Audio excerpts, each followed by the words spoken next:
posiblemente puedan estar haciendo otras actividades y pues ese tiempo nos lo han dedicado a nosotros, entonces de todo corazón se lo agradecemos. Estas presentaciones pues son para ustedes y pues vamos a comenzar. Hace cientos de años nuestros antepasados viajaban de un lugar a otro en busca de una mejor vida. Hace cientos de miles de años nuestros antepasados hicieron en nuestro cuerpo que almacenara gran cantidad de energía. Esa energía fue la que nos ayudó a que saliéramos adelante época tras época. Pero esa energía se fue convirtiendo en adipocitos dentro del ser humano y nos volvimos obesos. ¿Y esto por qué? Porque no tenemos la adecuada actividad física en nuestra vida cotidiana. Pero hoy les enseñaremos y les vamos a brindar herramientas que son necesarias para que ustedes dentro de su campo laboral puedan tener un buen manejo del acondicionamiento metabólico con la ayuda de la bioquímica molecular, el deporte y la nutrición personalizada. Mi nombre es Luis Prado, mi compañero José Gómez, y vamos a darles la conferencia de nutrición personalizada, bioquímica molecular y deporte. Mi compañero anteriormente ya ha dado esta conferencia en Ocotlán, Jalisco, y yo les quiero hacer la invitación en Arandas, Jalisco, el día 28 de mayo a las 4 p.m. en Arandas, Jalisco, que también daré la misma conferencia, pero enfocada hacia el público y ustedes, y esta es enfocada para ustedes que son público en profesionistas. En la gran mayoría de los lugares en los cuales he estado, he escuchado hablar a las personas acerca de nutrición y estilos de vida saludables. He escuchado cómo los nutriólogos y los entrenadores de cultura física y deporte hablan del apego al entrenamiento y al plan alimenticio de sus pacientes. Pero la nutrición personalizada nos dice una sola cosa: no trabajar con el paciente, sino trabajar con algo más diminuto, algo más específico. Nuestro paciente como tal no tiene la capacidad de hablar, pero sí tiene la capacidad de expresarse. Así es, estoy hablando de la célula. Entonces nosotros, para poder entrar en el tema, tenemos que entender el fundamento básico de la bioquímica molecular, que tiene mucho que ver con estímulos dentro de la metabolómica, es decir, factores externos que van a recaer en el genotipo para darnos nuestro fenotipo. Esto dependiendo de la actividad física o el objetivo que nosotros tengamos. En sí somos un estímulo de la parte exógena para entrar a la endógena, que hablamos de los genes, y expresarnos. Pero ahora, si hablamos de la célula, tenemos que entender cómo se dio este origen con el paso del tiempo, y debemos entender algo muy importante: la célula sufrió una adaptación, antes no estaba adaptada. Hablamos de que teníamos un genoma mitocondrial y un genoma celular, eran organelos totalmente distintos. Con la evolución y el paso en las nuevas condiciones de vida, se dio esa conformación en un mismo organelo para poder nosotros tener una descendencia y conocernos actualmente como Homo sapiens sapiens. Si nos vamos a entender lo que viene siendo nuestra célula, les voy a poner un ejemplo con un huevo. El huevo tiene un cascarón. Ese cascarón nosotros le llamamos carioteca. Si el cascarón lo comenzamos a picar, le podemos generar pequeños orificios. Esos orificios los vamos a llamar poros nucleares. Dentro de esos poros nucleares van a permitir la entrada y salida de diferentes sustratos para la activación molecular. Ahí tenemos agentes reguladores como si fuesen unos soldados, los cuales se llaman importinas y exportinas, y como su nombre lo dice, uno nos permite la entrada de sustratos y otro de salida. Esto es regulado por lo que hacen proteínas receptoras, enzimáticas y de compuerta. Entonces, dentro de lo que vendría siendo nuestra carioteca, tenemos obviamente el ADN a través del nucleolo, y tenemos hormonas que nosotros las vamos a estimular a través del transporte axonal al realizar una actividad física. Por ejemplo, la hormona del crecimiento y la leutinizante. Ahora, si nos vamos un poco a la alimentación, debemos entender algo fundamental. La alimentación como tal, o la digestión mejor dicho, se relaciona desde la boca y termina en el ano. Aquí tenemos la intervención de diferentes órganos, como vendría siendo el hipotálamo, específicamente con el núcleo arcuatus, el estómago, el intestino delgado y el intestino grueso.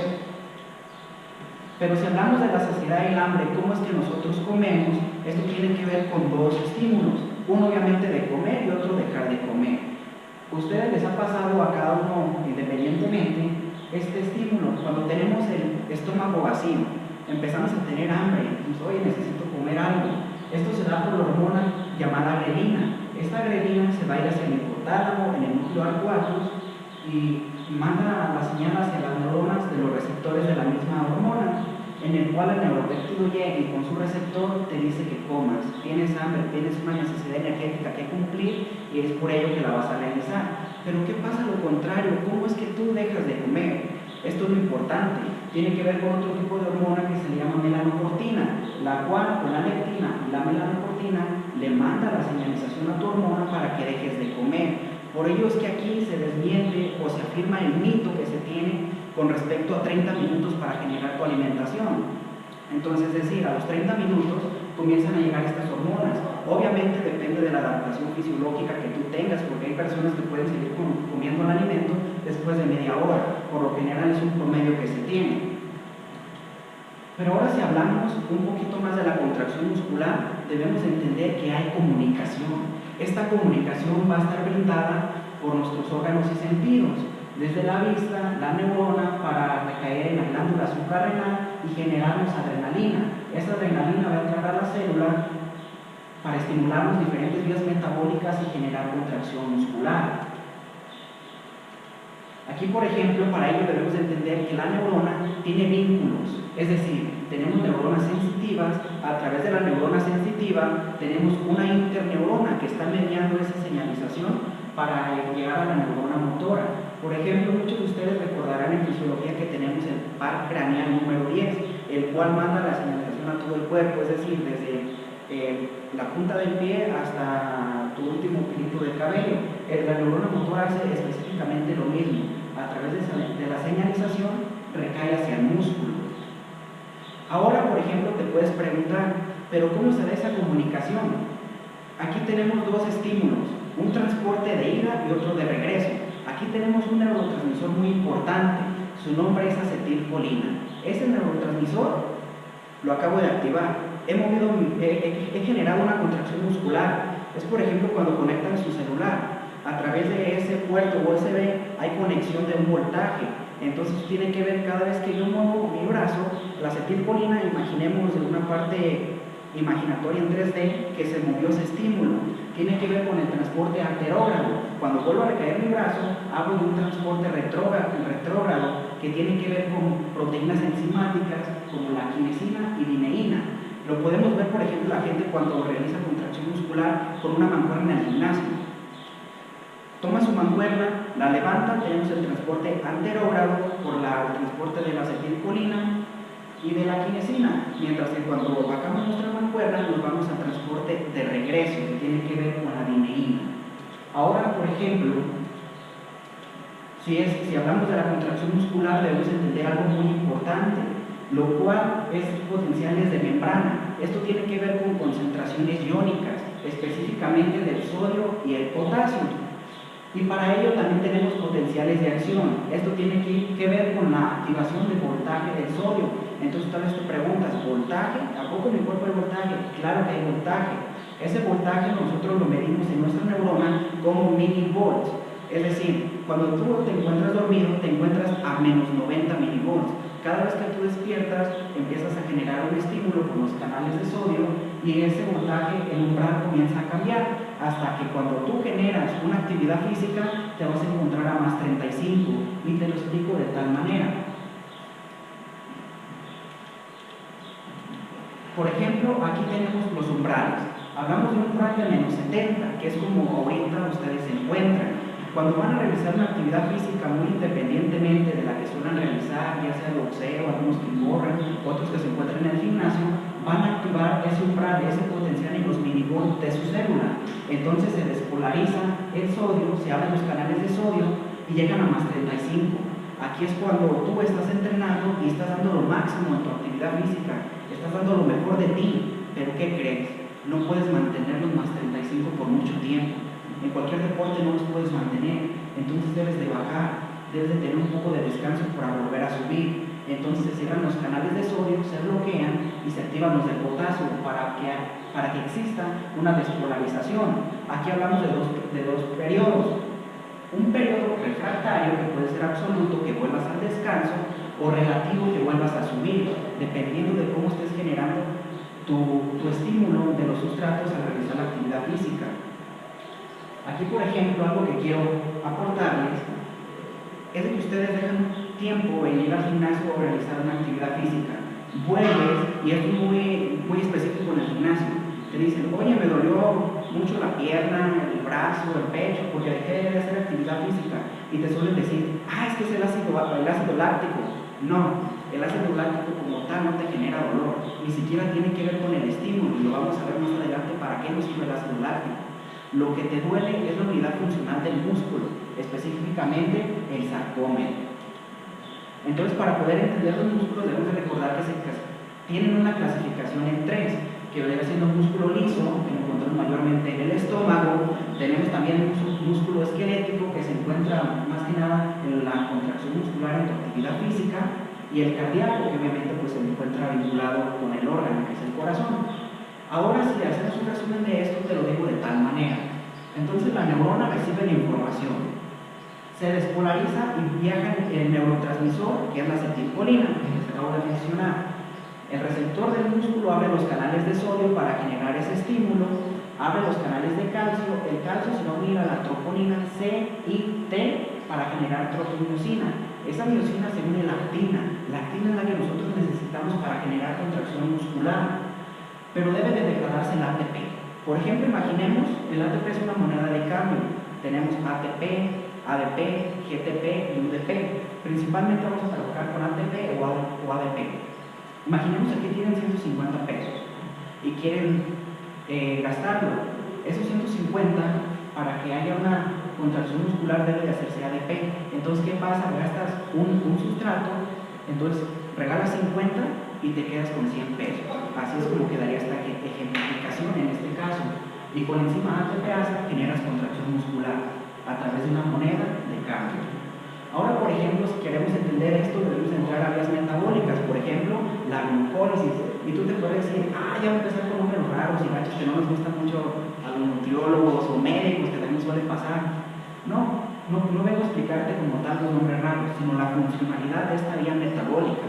Esto está relacionado con la ingesta de hidratos de carbono simples y complejos, los cuales vas a necesitar para tu actividad física, con la producción de un piruvato. Aquí, por ejemplo, vemos otra vez la moneda de cambio de ATP a ADP, pero aquí algo muy importante es la activación del magnesio. Por ahí les ha tocado ver muchos sitios web que te venden magnesio, suplementación. Aquí lo importante es que ustedes entiendan para qué te sirve, para la glucólisis, está interveniendo en cada proceso. Por ello es que la suplementación de magnesio o la ingesta de los alimentos es importante. Otra cosa que debemos de considerar es dependiendo de tu actividad física. Las personas dentro del físico-constructivismo le temen a esta vía metabólica por las enzimas que producimos, ya que ellos los carbohidratos simples no les funcionan, se van más a los complejos. Una persona dentro del ciclismo o del correr, del runner, sí le sirven los hidratos de carbono simples. Entonces aquí tiene que ver dependiendo del deportista. Aquí algo muy importante, vemos la producción de dióxido de carbono con la interacción del agua. Esto tiene que ver, por ejemplo, en los pacientes que tienen asma o EPOC, que es efisema pulmonar crónico. Este tipo de pacientes se les debe de restringir su dieta en hidratos de carbono por esta utilización del agua que se da en esta vía metabólica. Pero ahora, si queremos seguir para generar nuestra contracción muscular y obviamente producir energía, entramos a ciclo de Krebs. Y de igual manera, aquí hay algo que te quiero desmentir. Muchas de las veces se dice que Krebs te produce energía, te da tu vitalidad para rendir en el deporte o en la actividad física cotidiana que estés realizando. No, el ciclo de Krebs no te produce nada de energía.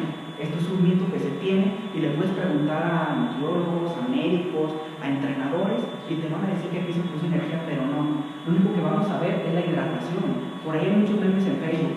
aquí esperando para cuando me sirve el ciclo de Krebs. Te sirve para ver si tu persona está bien hidratada, para ver si baja de peso, para ver si va a poder generar buena energía. Y esto tiene que ver con la formación del NAD y el FAD. Estos amigos son muy curiosos y raros de mencionar. Se les llama nicotinamina de nitronucleótido y flavina de nitronucleótido. Están compuestos por la vitamina B1, B2 y B3 y son necesarios para producir radicales hidrógeno y posteriormente en la cadena respiratoria darte energía. En la cadena respiratoria sí generas ATP y te explico cómo. Llega el NAD y el FAD con su vitamina B1, B2 y B3 y a través de una óxido reducción, obviamente con el hidrógeno, con el oxígeno, van a utilizar todos sus hidrógenos hasta llegar al último. Y aquí tenemos una enzima que se llama ubiquina o enzima Q10, la cual toma el último sustrato y de ADP lo hace ATP y es cuando tú generas energía. Obviamente aquí hay una vinculación de una enzima que se llama quinasa, que más adelante lo vamos a estar mencionando, pero como tal, aquí hay esa moneda de cambio de transformación para generar energía. Muy bien. Algo también muy importante son las catecolaminas. Las catecolaminas nos van a ayudar para crear la hormona adrenalina. ¿Y cómo obtenemos la adrenalina? Muy sencillo. De los alimentos de origen animal, que es de donde mayor se obtiene, que es de la fenilalanina, esta va a sufrir un cambio, la cual se va a convertir en tirosina. La tirosina se va a convertir a dopa y la dopa se va a convertir en dopamina. De la dopamina se convierte por adrenalina, que es una prehormona, y esta prehormona pasa por otro proceso y llega a convertirse en adrenalina, que es la hormona que nosotros necesitamos. ¿Para qué? Para ya sea un levantamiento de peso muerto, correr, ya sea que te está persiguiendo algún perro o un miedo que tú tengas, para eso te sirve la adrenalina. O por ejemplo, también sucede que si ustedes buscan en internet, hay una mujer en la cual a su niño lo atropella un carro y la mujer levanta el auto. Obviamente el auto no es muy grande, pero ¿por qué sucede eso? ¿Por qué pudo levantar ese carro? Por esto mismo, por la